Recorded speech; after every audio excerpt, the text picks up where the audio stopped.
Kisah Lamuelu. Cerita dari Sulawesi Tenggara. Pada zaman dahulu kala, tersebutlah seorang anak bernama Lamuelu yang memiliki ikan peliharaan bernama Jinande Teromombonga.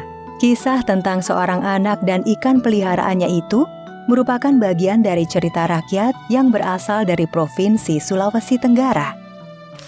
Di sebuah gubuk nan sederhana dekat dengan sebuah sungai, tinggallah Lamuelu dengan ayahnya yang sudah renta. Ibunya sudah lama meninggal ketika dia masih kecil.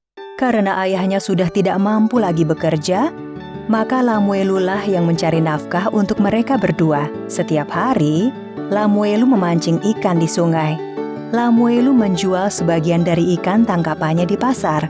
Sebagiannya lagi, ikan-ikan itu dimakan bersama ayahnya. Begitulah kehidupan sehari-hari Lamuelu. Hingga suatu ketika, sepertinya hari ini menjadi keberuntunganku. Loh, kemana ikan-ikan itu? Kenapa tiba-tiba menghilang begitu saja? Ya, namanya memancing, harus banyak bersabar. beberapa saat kemudian, ternyata hanya ikan kecil. Tapi Lamuelu merasa sangat menyayangi ikan tersebut. Lihat ayah, ikan ini meskipun kecil, tapi bagus sekali. Ikan yang sangat unik sekali. Baru kali ini ayah melihatnya. Sebaiknya kamu memeliharanya saja. Baik ayah. Lamuelu segera memasukkan ikan kecil itu ke dalam gentong air. Aneh sekali, keesokan harinya, ikan kecil itu sudah sebesar gentong. Lamuelu memindahkan ikan itu ke dalam lesung, dan dia sangat terkejut melihat keesokan harinya, ikan tersebut sudah seukuran lesung. Kita tidak punya tempat lagi untuk ikan itu. Sebaiknya kamu lepaskan saja di laut. Dengan bersusah payah, Lamuelu menggotong ikan besar itu menuju laut. Nah, ikan, sekarang kamu sudah punya rumah seluas samudra. Sebelum kamu pergi, aku memberimu nama Jinande Teromombonga. Setiap hari aku akan memberimu makan. Jadi ketika aku panggil namamu, datanglah kemari.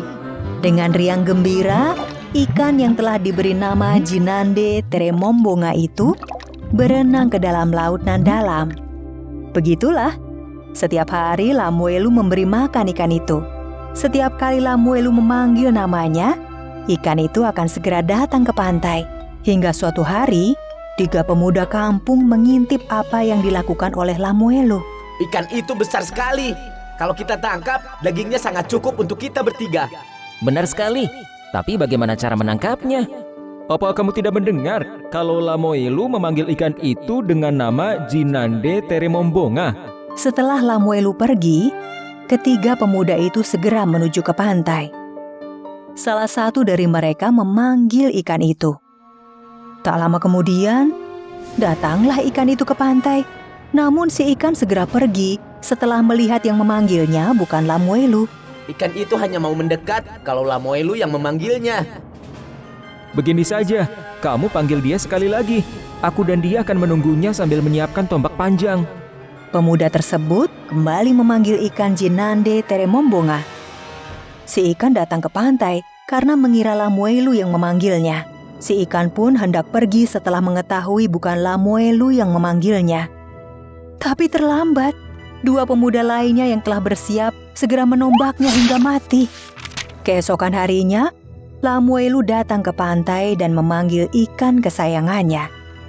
Sekali, 2 kali, 3 kali. Dan hingga berkali-kali memanggil, si ikan tidak juga muncul. Hari menjelang siang, Lamuelu berjalan pulang dengan kesedihan yang mendalam.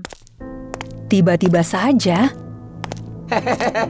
Ikan biaran si Lamuelu ini sungguh nikmat. Dagingnya banyak sekali, aku sampai kekenyangan. Hei, apakah kalian telah membunuh ikanku? Iya, memangnya kenapa? Dagingnya sangat enak sekali. Ini durinya buat kamu saja. Lamuelu mengubur duri ikan itu di halaman rumah. Esok harinya, Ayah, ayah, ayah, lihatlah keluar. Ayah, lihatlah. sebuah pohon aneh tumbuh di tempat aku menguburkan duri ikan itu. Sungguh Tuhan Maha Kuasa.